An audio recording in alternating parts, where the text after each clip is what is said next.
Welcome back to another rendition of the Don't Take Us Seriously podcast. And today, we got some recap to do. Before we get to the recap, kudos to myself. Always, as I always do, not always. I'll rescind that statement. Thank you.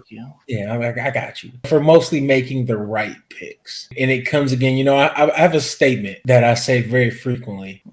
And typically my brother tends to lean on the side of caution and agreeing with me.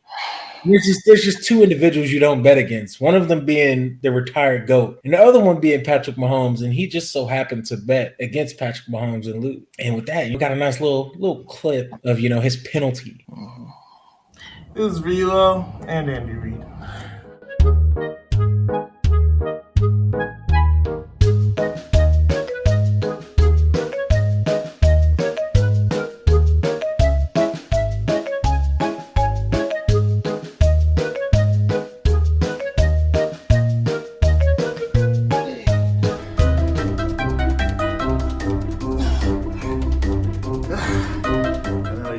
Probably didn't expect this from his dad.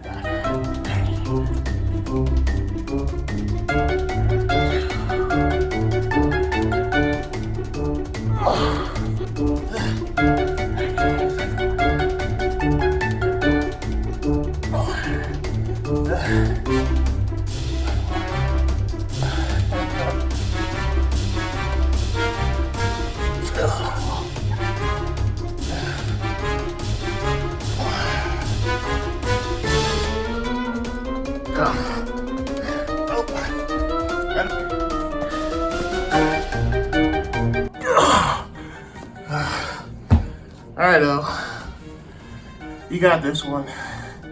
I'm coming for you next time. That's about out.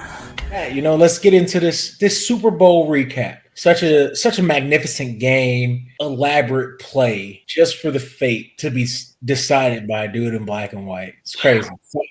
A game of fireworks and flair and amazing comebacks, people playing above or below their head, and all of that just for the outcome to be decided in such a subpar way. Well, let me just say this. I know you guys got a chance to see my dad bod in full effect doing them push-ups, so there's your treat. Like you just mentioned, the refs, they just pretty much blew this game. I mean, can't we all agree there? It was an anticlimactic finish.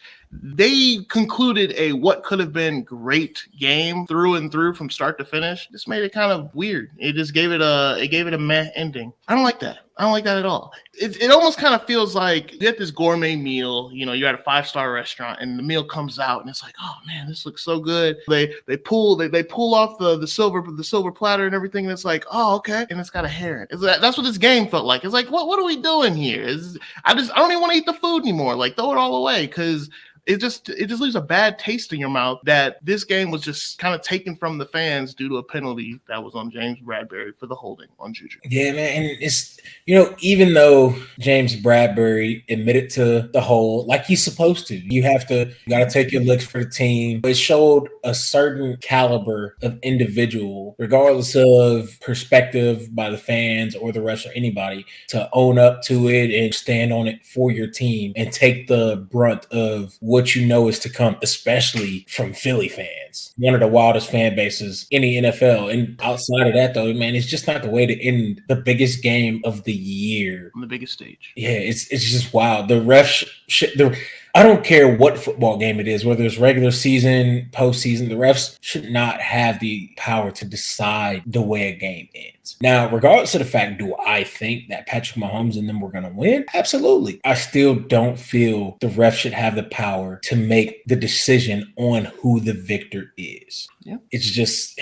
And this ain't the first. This ain't the first time we've seen this happen. This is 2 consecutive Super Bowls where the refs made a decision in the waning minutes of the game that potentially altered the way history would have been written. Yeah. It's rough. Another detail, talking about crappy calls or crappy things related to football, the field was in subpar conditions. And it's wild. That field was absolute horrendous. Now, do I think the field attributed to who lost? No, because everybody has to play under the same conditions.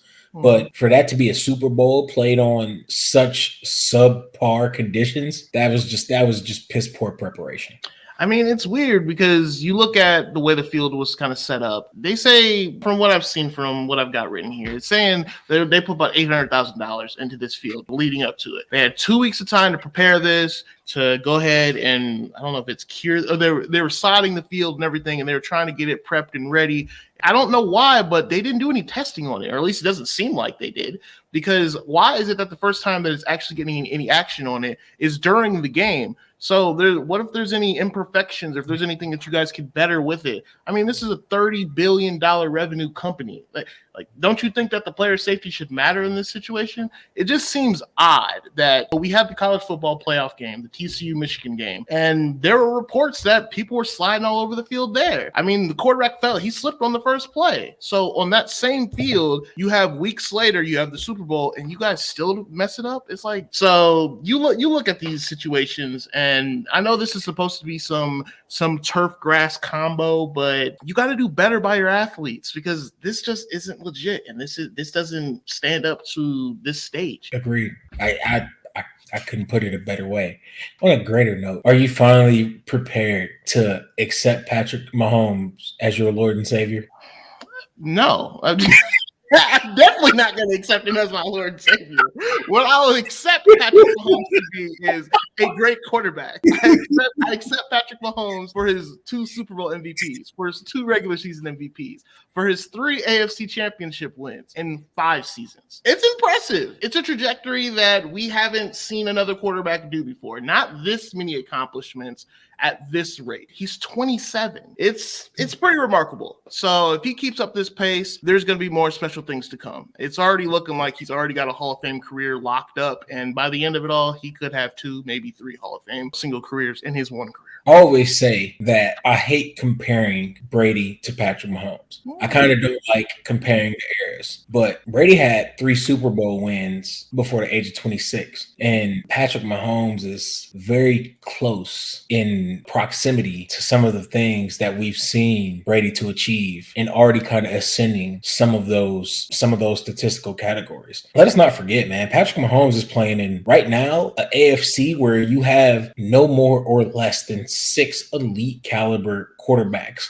that he continues to prevail off. That's a feat worthy of accolades, man. And as much as I love Brady, he had to play against Big Ben and Peyton consecutively, and he had to play against some great defenses in AFC. But quarterback to quarterback, head to head matchups continuously throughout the seasons, not at this clip, man. And like I said, it sucks. But that's the only real comparison that we have to line it up like Doug. The head-to-head matchups that Patrick Mahomes continues to win, they're wild, literally wild. And like I said, I told y'all in the beginning, though, I didn't care if Patrick Mahomes was on crutches. I'll take him over the field. I'm not a Chiefs fan. I don't even like Patrick Mahomes, but I recognize talent. Yeah. I recognize a gift. And if anything, Patrick Mahomes is the successful version of what we thought Aaron Rodgers would be. Yeah. Well, what I will say, though, is I got to tip my hat off to Andy Reid as well, because Andy Reid was able to find a way to a one-legged Patrick Mahomes. He was able to still utilize weapons like Juju in this game. There were moments there where they couldn't move the ball, but somehow he found an imperfection in the Eagles defense where he was able to get Juju open in the middle of the field, and they couldn't stop it. It seemed like at some point they were just getting chunk yards at a time. It was kind of odd to see how the game was going originally and how it ended up. So for them to be able to get those chunk yards with Juju and Kelsey at certain spots in the game, especially Juju in the second half, hey, it's just a testament to Andy Reid's greatness. Also, man, just a slight testament to how well Kansas City's defense held up against that Eagles run game and forced them to play a style of game that Philly doesn't play frequently. It's an impressive note. And then on top of that, man, just a testament to Travis Kelce, dog. That man is man's a freak. And I don't know how many more years of greatness that he has to show us, but it has been a wonder to see him perform the way he does and watch everybody else in the league attempt to be second best. Yeah. It's miraculous. And for Kansas City to do what they've done after trading away Tyreek Hill, and for all the slight and slander that came their way post Tyreek Hill, it's amazing. In the scheme that we watched Andy Reid really improve upon to force Patrick to expand his game and open up the field to everybody and work the ball through all three levels instead of just a primarily deep ball offense working in the run game. It's miraculous. It's miraculous. This is literally probably one of the best coach quarterback, if not the best coach quarterback. What's the word I'm looking for? Duo combination. But like the word. I mean, mind meld. It almost seems like they got. There you go. Mind meld. It's the synergy. The synergy. Yeah. It's impressive, and it might be second to none. Realistically, man, it's wild. Yeah. I like that you mentioned second best in there too, because it just seems like they made the second best secondary in the league look just minuscule at times. Between Bradbury and Darius Slay and CJ Gardner-Johnson, there were moments where it didn't look like they were all pros out there. They just did what they wanted with Travis Kelce and Juju and Sky Moore and Kadarius Toney when they needed to. Honestly, man, yeah, a solid point that somebody brought up to me earlier this week was it's crazy because James Bradbury, right, 2 years ago, was his first team, and then last year was meh. But then he came to the Eagles on the opposite side of Darius Slay, which Darius Slay prior to this year had a couple years where he was a bit up and down, but still, consistently being himself. But when you have a defensive line that's crazy. But when that gets neutralized the way that it did in the second half of that Kansas City game, and then your cornerbacks are forced to be on islands and cover for longer than 3 seconds, things show. Yeah, exactly. It just seemed that Andy Reid was able to really expose things, and he's been doing that his whole tenure. Because you look even further back, it really makes you question how good really was Donovan McNabb. Because if Andy Reid's able to do this without Tyreek Hill, and he has up and down MVS, he's got Juju, who's just got saved in the league with this game this season, pretty much. If he's able to do this with lesser players to some degree, or more even hurt players, he's been doing it. Just really makes you question when he had the only time he had superior talent was when he had T.O. with Donovan McNabb and Brian Westbrook, and they were able to take it all the way to the Super Bowl. So he's a one of one. He's great, man. He truly is. And when you pair him with greatness like Patrick Mahomes, that makes Patrick Mahomes his next target to be Tom Brady. Because if he's on this type of trajectory, this type of path, the accomplishments, that's who you have to look for. That's who you have to look at when you're trying to be, the next young GOAT. And it sounds kind of crazy and overstated to say, and I don't want to get carriage before the horse here, but when you look at Patrick Mahomes at this point, you said earlier, he's got 6 great AFC quarterbacks that are right there in his conference, and he's making the most of it. He's kind of like shredding them up like Swiss cheese. He's putting holes through all of them. Yeah, man, it's impressive, man.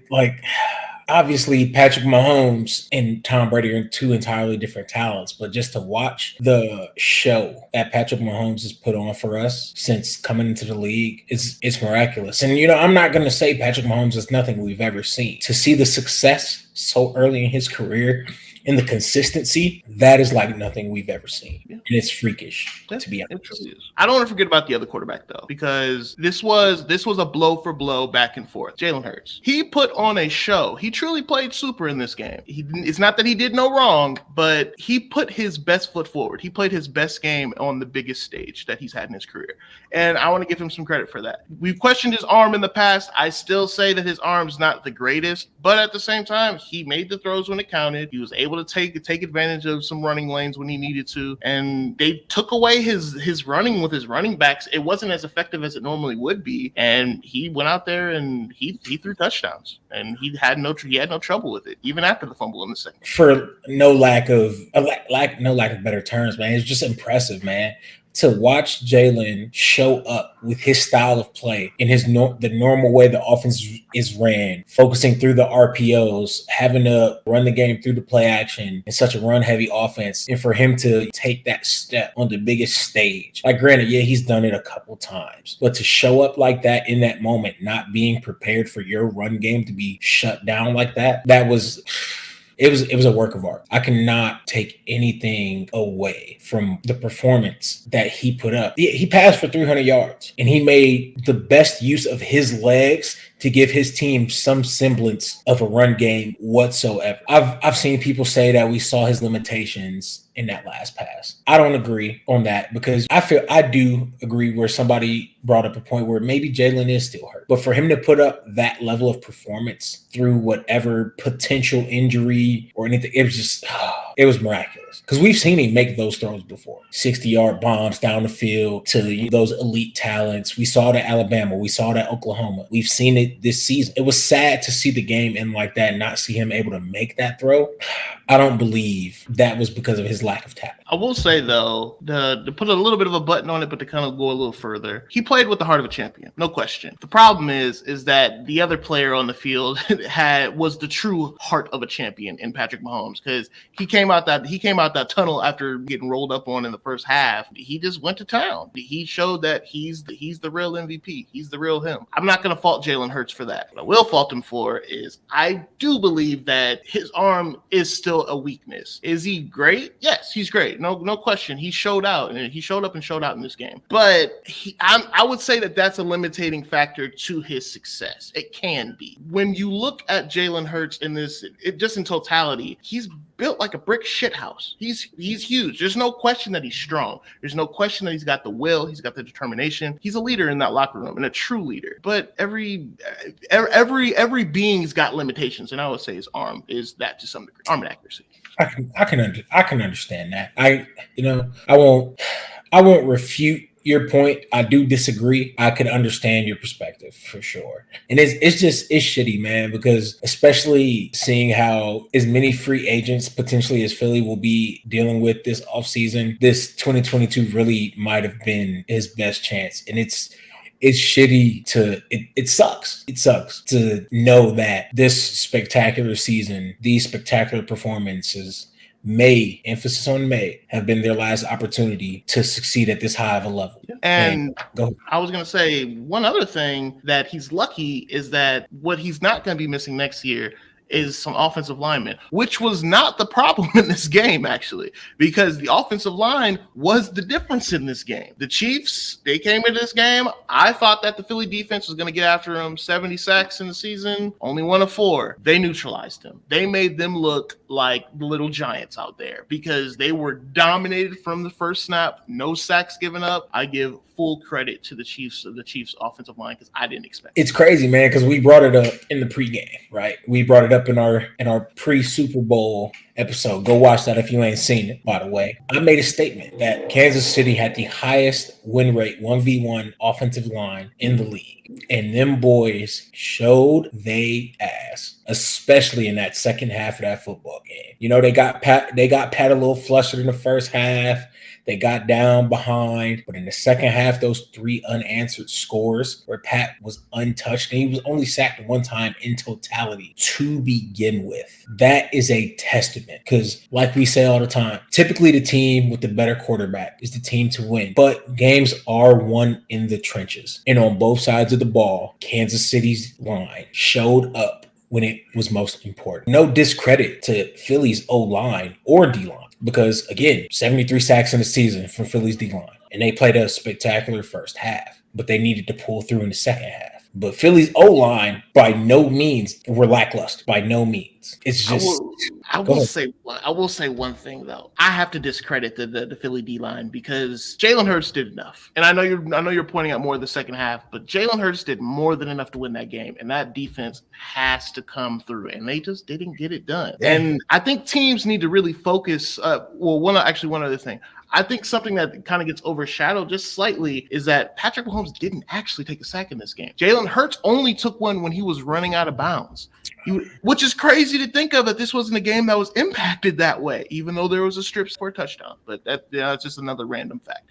Then you look at even further, teams need to take note of this. This same Chiefs team, they got stomped out by the 2020 Bucks, and they had Patrick Mahomes running for his life out there. Kudos to them. Through the draft, through free agency, through scouts, they went and got those guys. They went and got top tier guys to protect him, and look where it got you. And on the flip side, the Eagles said, we're going to pay our trenches. We're going to make sure that we are one of the best on both sides of the ball in every in every given game, we're gonna have a real chance, and no one's gonna push us around. And they did that. Because they have Pro Bowls galore on their offensive line, and their defense had 70s plus sacks. You don't get that from average players on those sides of the ball. This is a true testament to show that those teams out there that want to win, this is a true testament on how to win. You pay the individuals in the trenches. You go get the guys that are going to win those battles 1v1 up front, those real decision makers. Let the rest of the guys do their job. Because when you have those decision makers down in the trenches, it can sway the entire motion of the game. But you got to do it on both sides of the ball. Yeah, I couldn't agree more. He said Super Bowl glory. If you take care of what you need to take care of. But speaking of glory, did you see Terry Bradshaw and his well, I don't even know what you would call that. Him just being the announcer, if you will, that's going to hand the trophy off to the Chiefs owner, to Andy Reid and Patrick Mahomes. You know, that commemorative speech in that moment. Terry pretty much put a big old shit stain in the middle of it, because he's over here making fat jokes to Andy Reid coming up. It's like, oh, go ahead, waddle over here, big man. It's just like, whoa, chill out, Terry. I mean, I don't know if you even know him all like that. If you probably do, but that's not the point. Like, this man's 6'7", he ain't a penguin. If anything, he's a polar bear. Come on, get it right. Saying is, if Terry, who got carried by his team, if he's gonna lean on Andy Reid talking about lay off the cheeseburgers, he need to lay off them too. If they're gonna go on a diet, they need to do it together. That's all I'm gonna say. Right. I mean, because you look at Terry and he ain't gonna win no fitness competition, so you can chill out with all the insults and fat jokes, my boy. All in all, great Super Bowl, probably one for the books. Hopefully, we see something like this at the conclusion of next year, where the refs don't have the choice to make the decision on who wins the game. Nice having y'all. Nice kicking it with y'all. Thank y'all for coming back to see us. Don't forget to like, share, and subscribe, and come kick it with us next week. It's your boy Yo, and it's been nice having y'all. Peace. DJ. Peace.